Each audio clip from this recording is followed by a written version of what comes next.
practical. So I went to work and I went to Cornell for MBA, and then after that I went to Corning Life Sciences. So I was a product manager, started over there, and then soon to become a business director, so managing a $100 million global P&L. And then that was about 2018-ish, and my friends are close to like 30 years old or so on, so they're trying to conceive. And then I realized it's so difficult. It's much more difficult than we were thinking about. So many people don't get conceived after 6 months, and they look for doctor's consultation. And the doctor is like, either you use the OPK, so ovulation predictor kit, to build that 1 line versus 2 lines to understand your ovulation, or you're old, you're already 30 years old, so you should go to IVF. And there's little understanding. So in there, like women don't feel like they have a really control about what's really happening with my body. I don't even have a guide about what I can do. How can I feel better? How can I improve? There's nothing. So then I think, that's not correct. It's kind of a very injustice and also a compassion, towards this group. So I'm like, I should maybe do something with that. So that's where I founded Mira. So Mira is the medical device, and it's consumer facing, so we mostly sell to consumers. And we take the urine sample, so consumer will test your urine and insert the test one into the analyzer, and which will give them a hormone concentration readings. And the biggest point for Mira is like we're quantitative. So you basically got the data that's the same as blood drawing, but you don't have to go to the lab to draw the blood. You got your results within 16 minutes. And we track all 4 major hormones like Dr. Yen described, LH, FSH, progesterone, estrogen, or so on. So basically, on the app, the consumer could say that, here's my hormone profile, here's the ratio, here's how it's been changed, longitudinal data over there. And then gradually, we also develop content in the app, so we tell the user, you could do something. Maybe you can improve your exercise, how to improve your sleep, and we integrate with other data like Apple Watch or Oura Ring whatsoever, and do this kind of study, and really trying to give consumer suggestion about what they could do. And for these companies, also very interesting that when I started, there was no such a concept called a femtech or women's health. There's nothing back in 2018. So we have to raise money because that was the medical device company. You have to build the GMP, you have to get FDA registration, and ISO 13485 certificates. All this costs a lot of money. And the fundraising journey was super interesting and very challenging. So I tried to explain to a lot of male investors, that time, probably, now still, but now it's a little bit better. That time, probably 90% people I talk with, investors are male. And they don't really understand, they don't feel there's a pain point over there. So, it's just difficult to really get that concept through. So a lot of conversation become like a educational session, what is female hormone, what does that mean, or so on. So very difficult, challenging time really to scale up this company. However, we found alternative ways about we did really good operational efficiency whatsoever, and I think our product really had a great product market fit. So post COVID, our sales really start to scale up very, very quickly. And then today we're the biggest fertility tracking company and a hormonal health company, consumer brand in the US. So that's basically the background story. Now we have the slide here. So so I briefly talk about this. So basically this is the this is Mira monitor. So you buy that at home, and it's very, very small. You can see that, and you use Mira test once and sample your urine, and insert these test ones into this monitor, and which will give you hormone readings and then the insights about what you can do, patterns, or so on. And also, we expanded our business model. We try to give consumer a complete solution because we realize that women want to test their hormone. It's not because they just want to test. It's because they want to solve a problem. There's a problem. Maybe I'm not getting pregnant. Maybe I have symptoms for menopause. Maybe I just want to feel better. I want to understand something.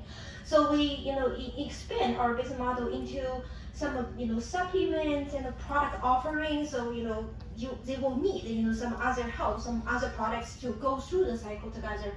And eventually we also, expand into consultation. So we have our own virtual clinic. So coaches, right? Not doctor, but you need a coach. You want someone just like a dietitian. You want someone to tell you how should I live my life, what is my, what is the wellness behavior guide I should have. It's not really a diagnostics. So we expand into there too, and also in our app we integrate with AI, chat, and all this information tips. It's super personalized. So the goal is really trying to give every woman using this a very personalized and a longitudinal view about your data and what you should do, and then providing this solution. And our customer base are mostly, we started from trying to conceive, but then we realized that a lot of times the trying to conceive population bleed into perimenopause. Many people are trying to conceive, they're like 40 years old, and they have doubts. They say, my FSH might be a little bit high, so does that mean I'm already perimenopausing? Is that the reason I don't get pregnant? And should I have, maybe how much time left? And should I really go for IVF whatsoever? So when we have launched the product to help with the perimenopause customer. And then we also have other customer base like PCOS that's also very underaddressed. If you look into the market, there's even no consumer product, no single consumer product to help PCOS patients to identify their ovulation. Because that hormone is very fluctuating and it can be different every cycle. And their estrogen can be rising, estrogen can be rising, but the ovulation may not even happen, right? So there's no such a thing like that. So we have customers doing that using Mira as well. You can go to the next slide. Yeah, so I briefly mentioned that too. So here's the biggest differentiation is like we are providing the quantitative data, very accurate. Our technology is called the immunofluorescence, and so that's different than the ovulation predictor kit. And we give the quantitative data, and then we have a lot of clinical trial proof about the efficiency whatsoever. And we're just finishing a trial about the comparison with ultrasound, and which is a golden standard for ovulation and hormone tracking.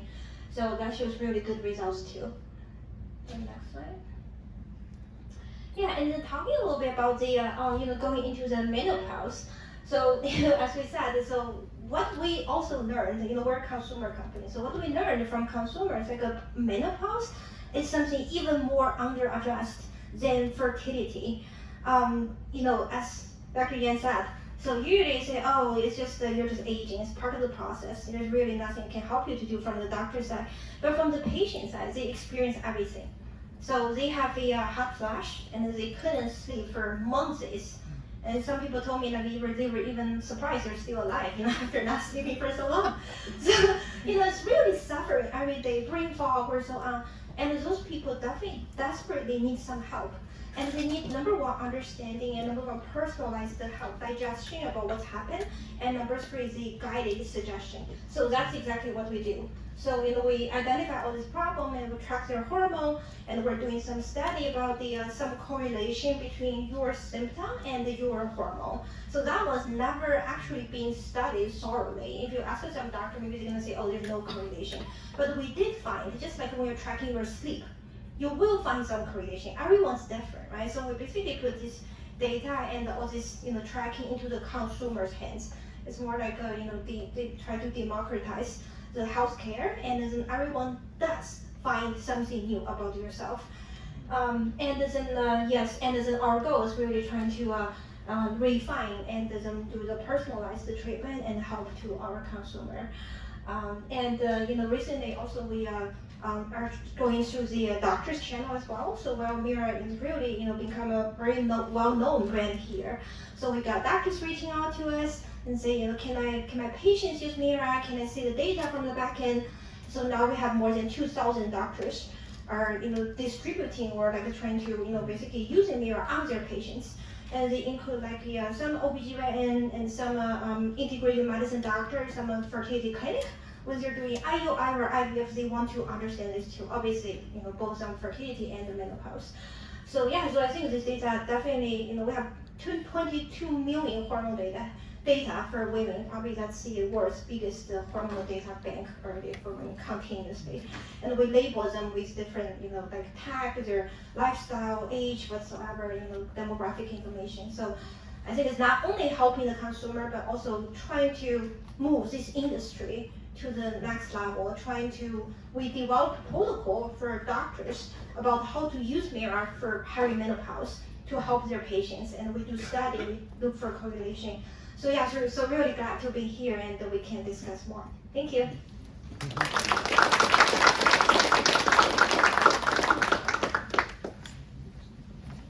Thank you.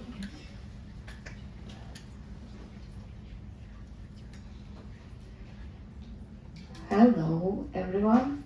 My name is Svetlana, and I have my notes here for my emotional support, so don't get me wrong. I'm Svetlana. I'm one of the co-founders and CEO of Strawberry Health. I'm honored to be here tonight. Thank you so much, Sophia, for having me. And I always start my introduction from sharing that I'm a 4 times immigrant. So the United States is my 4th country where I lived. I was born and raised in Siberia, went to university there.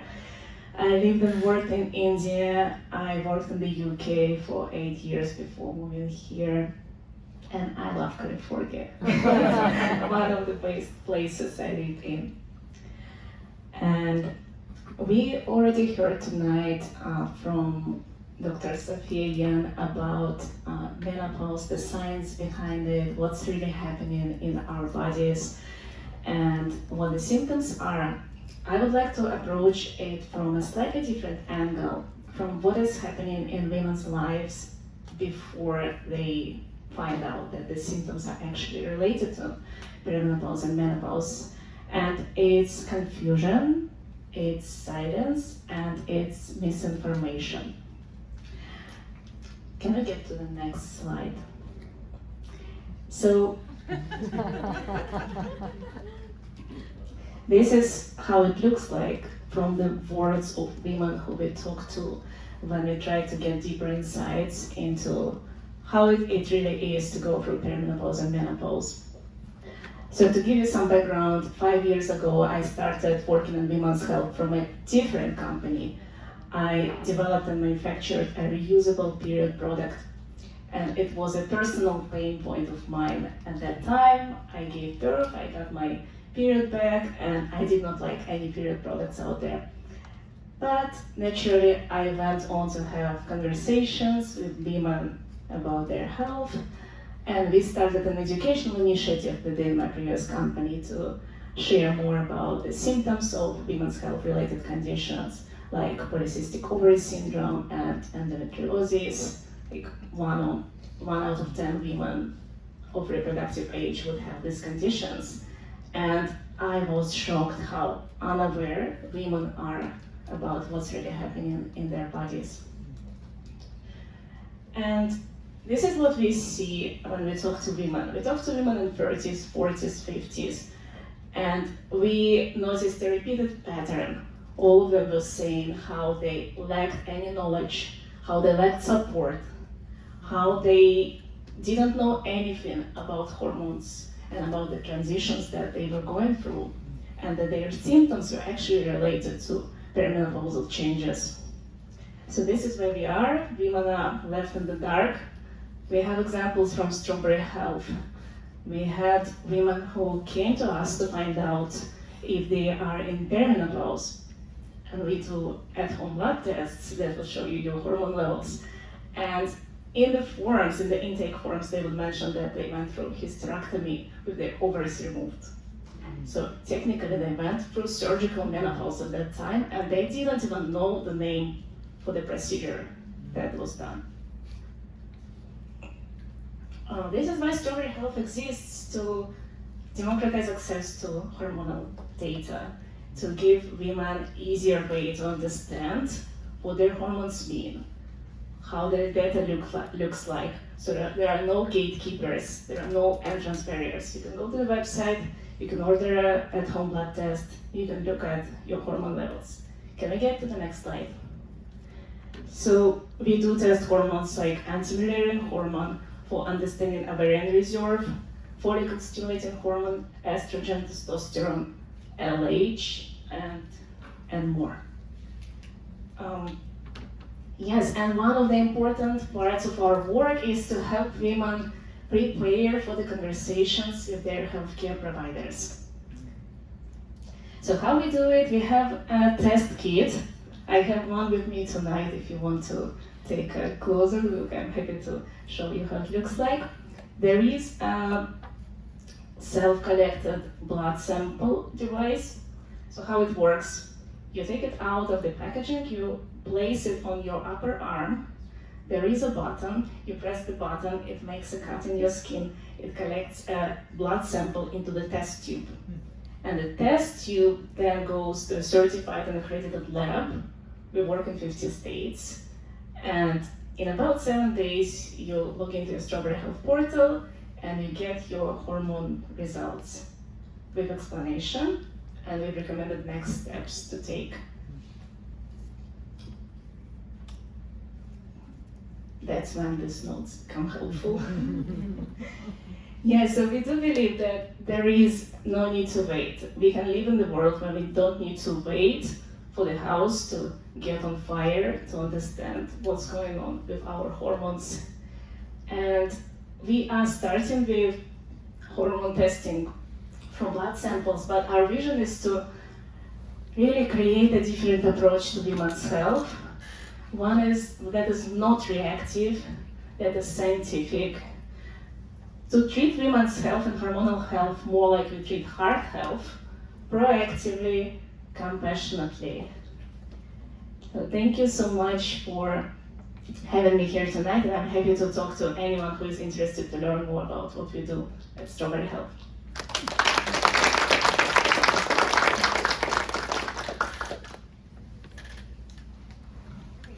We can have every one of the speakers come up and we'll open it up for Q&A. Yes, thank you so much for sharing all of this insights and also the innovation happening for perimenopause and menopausal care.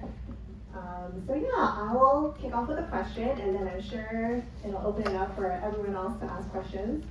But we talked a little bit about the barriers facing women in perimenopausal, menopausal care. You touched a bit on them, whether it's care, understanding, support.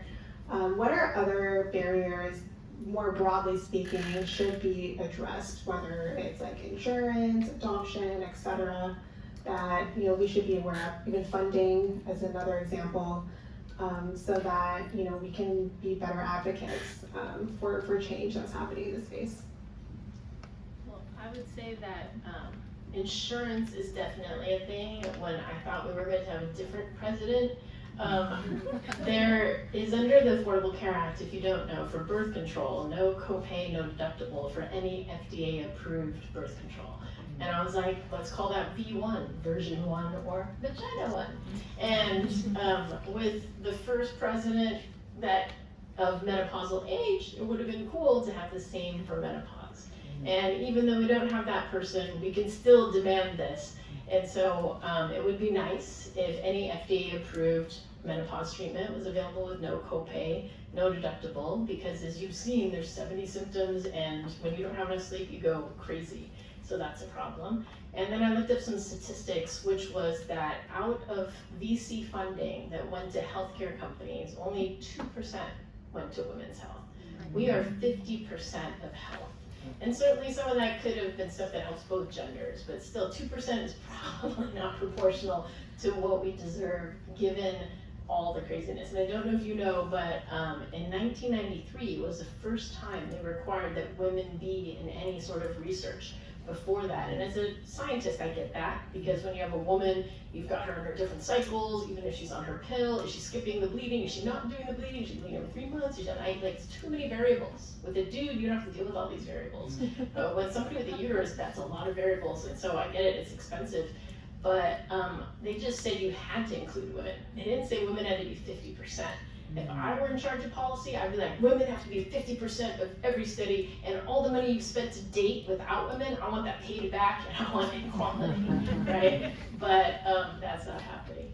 So VC funding would be good, and money for research, and there's just so much more research to be done. Like, why do I have to do an estrogen patch, but then a progesterone pill? Why can't it all be in one pill? Or why can't it all be in one patch? Or why can't it all be in a vaginal ring? Why do I have to take this thing separately? It's crazy. There is a pill, but if you take the pill, then it increases blood clots. So there's just a lot of drugs that could be invented, and a lot of research, which Mira is contributing to and is amazing, but we need to do a lot more.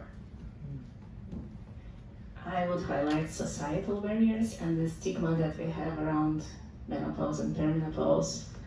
Every time I bring it up within school moms community and they are all of the age of perimenopause, everyone is silent, no one wants to talk about it. My mom did not tell me that she went through menopause until I asked last year. So that's when I found out what age she was, what she experienced. We just don't talk about it. So it's very important to have spaces like this one today, so we can learn, we can be more prepared, and we can talk to each other about it. Yeah, so I echo with all you have said. So I would say definitely research, lack of data, lack of research, and we don't understand why there's such a thing. So we don't understand why something went wrong and then there's no insurance coverage because it's not considered as a problem. Let's say fertility, right? So you cannot get pregnant, so that's not insurance covered. Why is that? It's because it's not being considered as you're sick. But you are, right? So that means for all these women I just mentioned when I was talking here, they have to go to IVF, they pay out of pocket. So no insurance coverage, $30,000 per cycle, and only being like a 30% chance to be successful within the cycle. A lot of emotional up and down and the financial burden, not everyone can afford that. And there's so many barriers actually. So another thing I would definitely say is a funding. So when it's a new industry. As I said, when we started 2018, there's no such industry. Now there is, so that's great. I appreciate for events like this. I think the more we talk, the more people are aware, and then it will really become more and more serious. But however, it's still early stage. I just talked with some investment banker like 2 weeks ago, and they're saying, "Oh, women's health. Yeah, everyone thinks we want to get into women's health, like investors, but they don't understand." Women's health is not defined, which is true. I think that's a pretty good statement. You think about what is really women's health. Well, there's a part about things like we do, we're doing testing. There's a lot of telehealth company, and out of pocket, some accept insurance, and there's the coverage, such as the employer benefit, like a Carrot Maven, Winfrey, whatsoever. So they do a little bit there, because there's no insurance coverage for IVF, or I don't know about HRT, but HRT probably yes. But still, there are miscellaneous stuff over there. So that means, in general, when I was talking investor, I get the feeling like they probably have a thesis. Some even don't have a thesis, but some do. So they're like, this is my hypothesis. This is this industry. It's gonna grow by what, and which segment's gonna grow. So I should invest in one company, each of these, so I will be safer. This is a correct investment strategy. But when you talk with them deeper in there, you found they're still trying to verify their hypothesis. They're not ready to invest, and they try to do market research, trying to learn. So basically everyone showed a lot of interest, but the real investment into later stage business is kind of either lacking or not having a dedicated fund or initiative in there. But the good thing is we do have some earlier stage investor, like the smaller funds, like up to Series A. So yes, so there are things like that. So that's great. And another thing, the third one I want to mention is the same thing as what Nana said, which is a social stigma. So we did a research about our consumer. We did I forgot the samples, that's pretty huge, probably 50,000, 100,000 people. And say, well, you're going through menopause, and then and a lot of survey questions in over there. So what we found is a lack of support from a doctor. Some people don't even have access to go to see OBGYN or some I don't know, integrated medicine doctor within a 50 miles range. And another thing is absenteeism. So I need to take off time from work, which really affect my promotion, affect my salary, job stability. I cannot do that.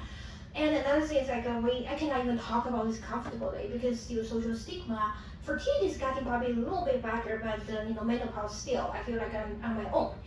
And obviously some employer doesn't understand whatsoever. So, today's like the 21st century, and you look at this, like even for things like infertility and menopause, probably that something like a hormone related stuff will affect any woman in a life stage at least once, right?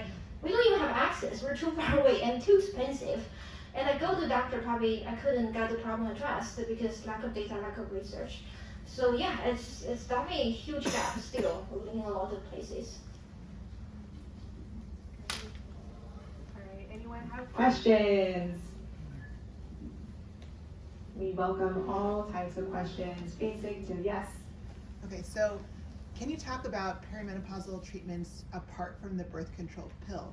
I know there's Veoza, and then there's risk of liver failure. What is going on with other solutions? So the gold standard is estrogen and progesterone, but if you have contraindications, specifically breast cancer that's estrogen receptor positive, then definitely not.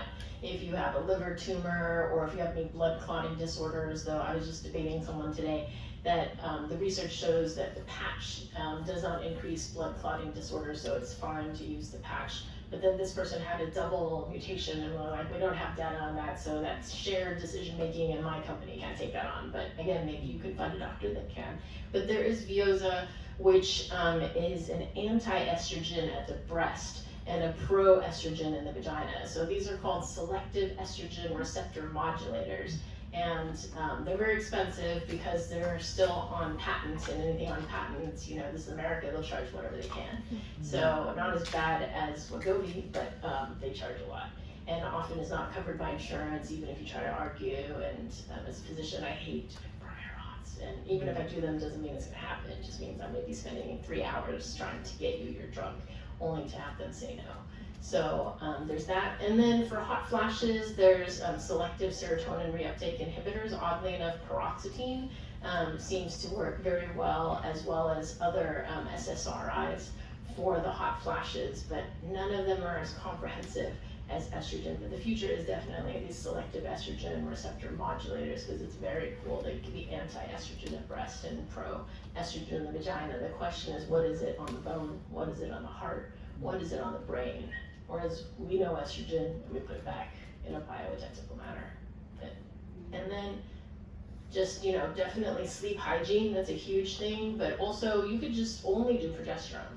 So the negatives we're seeing is in synthetic progesterone, and we're now using bioidentical progesterone. So the patient that we were just talking about, we were like, oh, well, she totally could take 100 milligrams of bioidentical progesterone, and that will help with sleep. And if sleep is what's causing her mood disturbance and her brain fog, then this will absolutely help. But a lot of people in this room, I bet you, aren't practicing good sleep hygiene, which is your bed is only for sleep.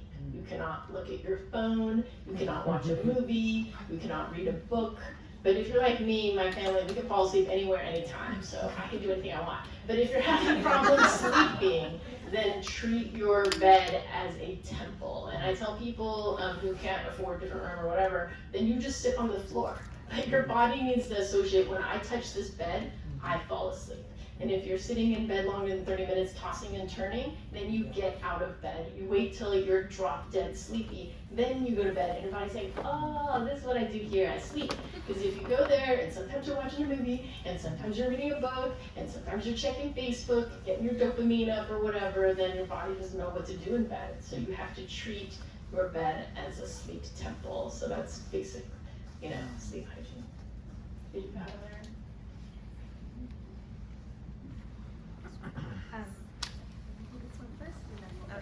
I was curious, you put up all those graphs about treating perimenopause with birth control pill and then waiting until it's, the line flattens out to supplement with menopausal hormone therapy.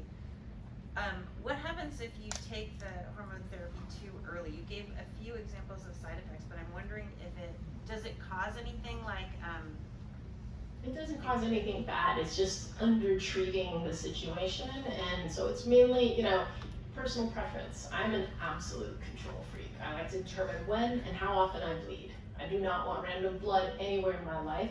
I do not want a hot flash. I do not want any flooding, and I don't want any risk of flooding. So, control freak, go the flat hormone route. person who's like, I don't like hormones all the time. I'm okay that if I'm here and I go here and I'll have some headaches and I'll have these other side effects. When I'm here, I'm gonna have these hot flashes. That's riding the waves. What I think is really cool with testing your hormone every single day, then maybe in the future we can be like, oh, your estrogen's low, let's do this. But even throughout the day, it's gonna fluctuate. So maybe we need a continuous, hormone thing, and then we have a continuous pump with estrogen, or like, I love the patch, but like if you're gonna do it continuous, I'm gonna have to take off the patch, put another patch, put a half patch and a quarter patch. Like that, I am OCD, but that's a little too OCD. So that there is no harm. It's simply you risk all the side effects that we listed up there. And so I like to take care of your problems. I like to smooth things out. I don't like this. And I found that this is just so much better. And this is better for headaches, depression, diabetes, seizure. Anyone in medicine knows we want whatever level to be stable. We don't like to mess with somebody who's like this. And if you're like this, then it's going to affect your glucose. It's going to affect your depression. It's going to affect your seizure. It's going to affect your acne. But if it's this, then it's not. But it's preference. Your body, your choice. I'm not going to force you to do anything. I'm just giving you the evidence as I know it. Since there's a stigma of menopause, so what other activities or maybe lifestyle changes do you suggest us other than the 60-60-60 rule for average women who is going to get menopause or pre-menopause era, maybe someone who's 40 plus? So what are the lifestyle changes they should make so that menopause should not affect them so intensely later? I think certainly what's maybe interesting is that once you control for smoking and you control for obesity, sometimes the race differences are no longer there. So definitely if you are overweight, if you have high cholesterol and you're in your 40s, you've got about 10 years on average until you're going to hit menopause, and you want to take care of that and optimize that just generally for your health. The other side is just because we're birth control specialists and adolescent medicine, when you're on birth control until the age of 30, which is probably nobody in this room, but possibly applicable to your children, or maybe there are some 30-year-olds in the room, apologize. You want to be on 30 micrograms of estrogen until 30. Because a lot of people are anti-hormone, they'll go to their doctor and they're like, give me the lowest one with the lowest amount of estrogen. And the doctor's like, okay, whatever you want, ma'am. And then they don't know, because they're not adolescent medicine, that by not having 30 micrograms of estrogen, instead they put you on 20 or 10, that they have put you at a level that an anorexic has. And so you are not building the bones you need to build from age 0 to 30, because we are building our bone bank till 30. And once you get to 30, you gotta maintain it, but you start losing it. And so if you don't build it, then you hit bottom or cracks sooner. And so my example is you were on a low dose birth control pill because your doctor didn't know, they weren't adolescent medicine, and you hit 50, you fall down the stairs, you break your wrist, you break your hip, you break whatever, because you were on too low of estrogen. So important until 30 to get enough estrogen. After 30, in your 40s, make sure you're getting maintenance estrogen, and then be your optimal health. Everybody can eat the plate model regardless of anorexic or obese or normal. Generally alcohol, and my husband's like, easy for you to say, you always say these things because you don't like any of them, and it's true, I don't do alcohol. But alcohol increases your risk of cancer of every single type. Alcohol is extra calories, and so in general, if you want to do this life hacking thing, not so much alcohol. But as I always say, all things in moderation. I don't want to be the evil person. So there's something that my friend taught me that I use, is called the S diet. No seconds or sweets except for Saturdays, Sundays, and special occasions. And then I added more S's because I'm Sophia. Only a single serving. So you can't be like, it's Saturday, I'm gonna go crazy. If you go to, the example I give specifically, because you gotta be concrete and think these through. If you go to a birthday party, you can't have ice cream and cake. You can have half a serving of ice cream, half a serving of cake, and give it to your mom or your brother or your significant other, or save it for the next day. Save it for the next day. But also share, right? So you can't have a hamburger and french fry because that's too much naughty, but you could have half the hamburger, half the french fry, or a hamburger and then some fries that you share with like 5 or 10 people. So you look nice, but really it was to keep you from temptation. So just generally, healthy and exercise and decrease stress. Stress is definitely bad for all things. Thank you. So over here, Dr. Oh, I have a question about teenage girls. So you're talking about how perimenopause fluctuates right before you go through menopause. But what happens when a girl's going through puberty? Is she having fluctuating hormones? Because you have all those things like PMDD and then women getting on the same cycle and all these things. Is Mira something we could do with teenage girls to start keeping track of what's their normal? I mean, for teenage girls, I think it's a battery thing. So for teenage girls, we actually call menopause reverse puberty. That puberty, you're gaining fertility and you're gaining those hormones, and menopause, you're losing fertility and you're losing hormones. And so there's definitely some imbalance, and that's why you see acne, not acne. And you could use it to see what's going on, but the question is, what would be the treatment? And me being a control freak is you flatten the curve. So watch my TEDx talk, and bottom line is we are currently having 350 to 400 periods in our lives. And what's more natural is actually 100 periods. Because in the old days, we would have 8 babies. How many periods do you have when you're pregnant? 0. How many periods do you have when you're exclusively breastfeeding every 2 to 3 hours? 0. And we breastfeed for 0, 3, or 6 months. They breastfeed for 12 to 15 months. So take 8 babies, 12 to 15 months each, and on top of that, that's 100 periods. We're having 350 to 400. And every time you build that lining, we increase endometrial cancer. Every time you pop that egg, and we don't know if it's popping or the healing, ovarian cancer. And then I like to think of it, the colon is around your uterus, and your uterus is like up and down every month. And the colon is like, I'm sad for you, let me run faster, diarrhea, or let me run slower, constipation. And when you mess with the colon, you increase colon cancer. So what is the best form of, controlling your period, birth control for teenagers? Is it an IUD? So again, pill? the best form of birth control, just a quick birth control lesson, is the implant. It actually beats vasectomy. This is how you quiz if your doctor knows their stuff. What is the best form of birth control you could provide me that's reversible? And if they don't say implant, they fail. It's a basic test. But the implant is the best, but it only has progesterone. If you want absolute control over your periods, then you want something with estrogen. And what I don't like is with the pill, there's 40 different options, 8 different progesterones, and I've actually come up with Dr. Yen's algorithm for picking the best birth control pill for your young person. And we have 93% of our patients happy with the first pill we pick at the 10-week follow-up. Because I was writing 3,000 prescriptions and I couldn't just see all these people suffer, and being MIT, I took all the birth control pills, ranked them. Most likely make you bleed, least likely make you bleed. Most likely give you munchies, least likely give you munchies. Most likely give you acne, least likely give you acne. I realized people of color responded differently and fixed it. Most doctors are like, I was taught this pill, and if it doesn't work, good luck with that. Yeah. I've studied it. Where do we get this data then? So I have published it in Adolescent Medicine State of the Art Reviews. It was their very last issue before they discontinued the journal, but it's out there in the internet. Or Pandia Health is $35 once a year to use our expert doctors with unlimited follow-ups, but only about the birth control pill, patch pill, because you only paid $35. But once a year. Pandia Health. Pandia Health. But I mean, the pill gives you options, but some people like the patch.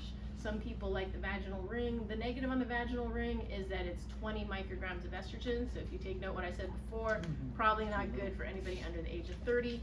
There's a 1-year ring for anybody who's in perimenopause, which has 13 micrograms of estrogen. You stick it up there and just leave it for a year. So you don't have to worry about it. And the ring you could just change every month. So depending what you all want to do on this end. But for your younger person, would be the pill or the implant or the IUD, but it doesn't have estrogen. With the IUD and the implant, about 70% will have no periods, so that's kind of amazing, but 30% will continue. And then the syncing, the research says that it's not real, but it absolutely is real. And the example I give, and you never should base it on an N of 1, but it's been repeated over and over, was MIT. I was in a triplet. We had one woman who had PCOS, her periods every 3 to 6 months. I had every 35 days. This other woman, crazy fertile, every 28 days. And so our 2 periods approximated hers. And then we went to hers, and I was like, damn you, woman, I'm only every 35 days, and now I'm every 28 days. And then another example is my chiropractor is every 28-day lady. Her front desk is an IUD. IUD, usually 75% have no periods. After they spend 8 hours together every day in 2 rooms, because that's the office, she now bleeds every single month. So be afraid of your crazy fertile friends. With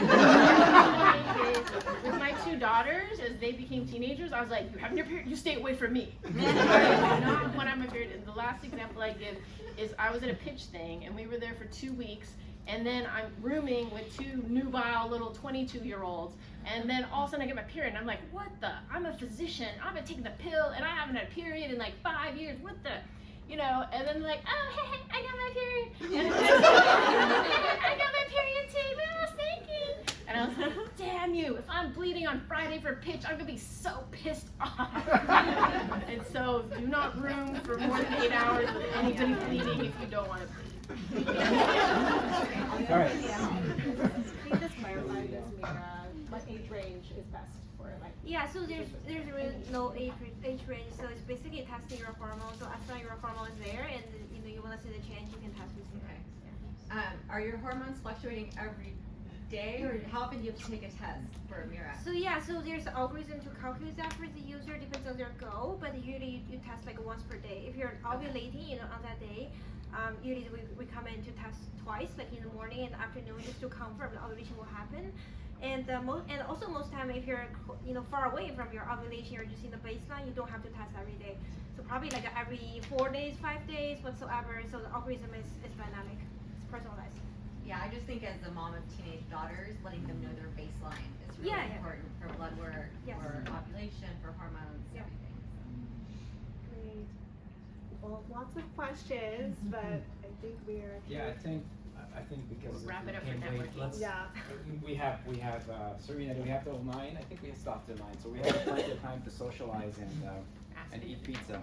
Yes. We can answer the rest of our questions. There's lots of pizza. Yes, We ordered 10 pizzas, so we're sorry about that. It's because we usually order more than enough food, but 20 people registered, so we doubled our registration almost today. So it doesn't usually happen. So thanks. And we're having a raffle for books, so make sure you sign up with your name and email. And as a token of appreciation to our speakers, I would like to thank you very much, Sophia, for this coming to our event and being a wonderful speaker. This is an MIT folio, all the way from MIT. And Van Ness, we didn't forget you either, of course. All right, well, thank you very much. And please come to our next event. Enjoy the pizza.